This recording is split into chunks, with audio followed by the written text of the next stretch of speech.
Boris Johnson has been urged to block EU ships taking shellfish from UK waters in a bid to make the bloc see sense over the escalating water wars. Former MEP Martin Dobney backed reports that Britain could restrict imports of European mineral water and several food products under retaliatory measures due to Brussels' refusal to end its blockade on British shellfish. Mr. Dobney added the restrictions should be in place until the EU changes its mind over its ban. He wrote on Twitter, "The way to make the EU see sense on their shellfish blockade is simple. Block EU vessels taking shellfish from British waters until they change their minds." The escalated contingency planning erupted after European Commissioner for Health and Food Safety Stella Kyriakides refused to meet UK Environment Secretary George Eustace. The meeting was supposed to be aimed at helping end the blockade after the EU told British fishermen they are banned indefinitely from selling live mussels, oysters, clams and cockles to EU member states. The shellfish can only be transported to Europe if they have been treated in purification plants.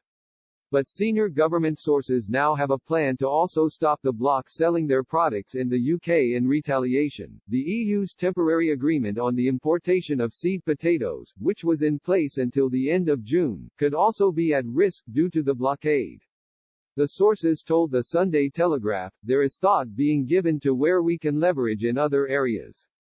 We have continuity arrangements, we can stop these, which means they won't be able to sell their produce here." The EU sparked anger over the ban as the Commission had previously told the UK that the exports would be allowed, but the recent row over the EU triggering Article 16 on the Northern Ireland Protocol may have resulted in the U-turn. This was done in a desperate bid for the EU to grab UK COVID vaccines following a shortfall in the bloc's supplies. A senior minister told the Mail on Sunday, "This is end of empire stuff. They are trying to punish us for daring to become a nation-state, and dread us succeeding on our own in case it encourages others to follow suit. The triumph of our vaccine program has led to this petty revenge." The government said on Sunday Britain will make financial support available to more businesses in the fishing and shellfish industry. It will expand the eligibility criteria to include catching and shellfish aquaculture businesses.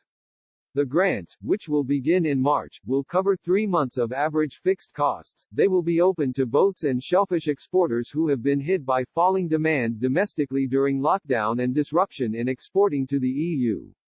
Environment Secretary George Eustace said, "Our fishermen are at the heart of many of our coastal communities and we recognize the impact of coronavirus and the end of the transition period on them.